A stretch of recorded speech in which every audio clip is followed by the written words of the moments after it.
प्राचीन भारत में बुद्ध अपने शिष्यों के साथ देश के विभिन्न हिस्सों में घूमकर अपने उपदेश देते थे। उनके उपदेश केवल ज्ञान की बातें नहीं थीं, वे जीवन को बदल देने वाली शिक्षाएं थीं। एक बार ऐसा हुआ कि उन्होंने एक छोटे से गांव में रुककर क्रोध और मन के नियंत्रण पर एक महत्वपूर्ण सबक सिखाया। वर्षों पहले मगध राज्य के एक सुदूर गांव शांतिपुर में एक संपन्न लेकिन अशांत समुदाय रहता था। गांव के लोग एक दूसरे से ईर्ष्या करते और छोटी छोटी बातों पर झगड़ते रहते। वहां के लोग अपने क्रोध और अहंकार से घिरे हुए थे। इस गांव में एक व्यापारी दुष्टि रहता था। वह धनवान और प्रभावशाली था, लेकिन क्रोध से भरा हुआ था। वह हर बात पर नाराज हो जाता और दूसरों को नीचा दिखाने में आनंद लेता था। एक दिन भगवान बुद्ध और उनके शिष्य गांव पहुंचे। उनकी उपस्थिति से गांव के लोग उत्साहित हो गए। सभी बुद्ध के पास जाकर उनसे उपदेश सुनने लगे, परंतु दुष्टि को यह पसंद नहीं आया। उसने सोचा, ये साधु यहां आकर मेरे गांव में मेरी प्रतिष्ठा को कम कर देंगे। दुष्टि ने निर्णय किया कि वह भगवान बुद्ध का अपमान करेगा और उन्हें गांव छोड़ने पर मजबूर करेगा। दुष्टि ने अपने सेवकों से कहा, कल जब यह साधु उपदेश देने आए, मैं जाकर इन्हें नीचा दिखाऊंगा। मैं देखता हूं कि ये मेरे सवालों का कैसे जवाब देते हैं। अगले दिन गांव के लोग बुद्ध के पास उपदेश सुनने के लिए इकट्ठा हुए। बुद्ध ने मन की शांति और क्रोध पर नियंत्रण के बारे में बोलना शुरू किया। उन्होंने कहा, मनुष्य का सबसे बड़ा शत्रु उसका अपना मन है। यदि हम अपने मन को नियंत्रित कर लें तो संसार की कोई भी शक्ति हमें दुखी नहीं कर सकती। दुष्ट ने यह सुना और गुस्से से भर गया। उसने सोचा, इन्हें सिखाने का समय आ गया है। दुष्ट भीड़ के बीच से उठकर बुद्ध के सामने आया।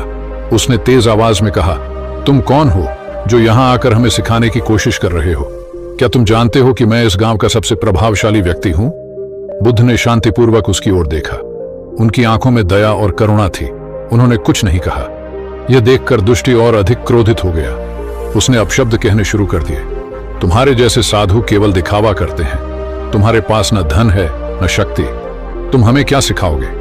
बुद्ध ने उसकी ओर देखा और मुस्कुराते हुए कहा, भाई, क्या मैं तुमसे एक प्रश्न पूछ सकता हूं? दुष्ट ने चिढ़कर कहा, क्या प्रश्न है? बुद्ध ने कहा, यदि कोई तुम्हें एक उपहार दे और तुम उसे स्वीकार न करो तो वह उपहार किसके पास रहेगा?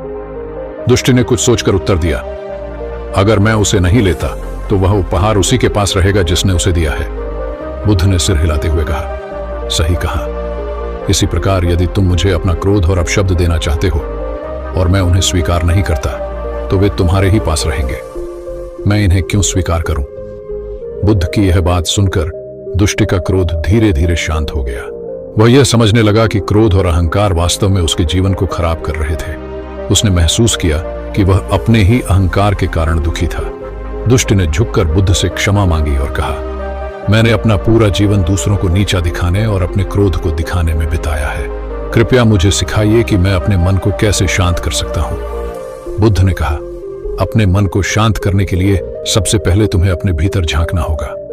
क्रोध और अहंकार को त्यागने के लिए करुणा और क्षमा का अभ्यास करो। जब भी तुम्हें गुस्सा आए, गहरी सांस लो और सोचो कि यह क्रोध तुम्हारे लिए कितना हानिकारक है। दुष्ट बुद्ध का शिष्य बन गया। उसने न केवल अपने जीवन को बदला, बल्कि पूरे गांव में शांति फैलाने का प्रयास किया। धीरे धीरे गांव के लोग भी बदलने लगे। गांव के लोग अब बुद्ध की शिक्षाओं का पालन करने लगे। उन्होंने क्रोध को त्याग कर करुणा और सहानुभूति का अभ्यास करना शुरू किया। शिक्षा यह कहानी हमें सिखाती है कि क्रोध का उत्तर शांति है। किसी भी नकारात्मकता को स्वीकार न करके हम अपने मन को नियंत्रित कर सकते हैं। मन का नियंत्रण ही सच्ची शांति और सुख का मार्ग है।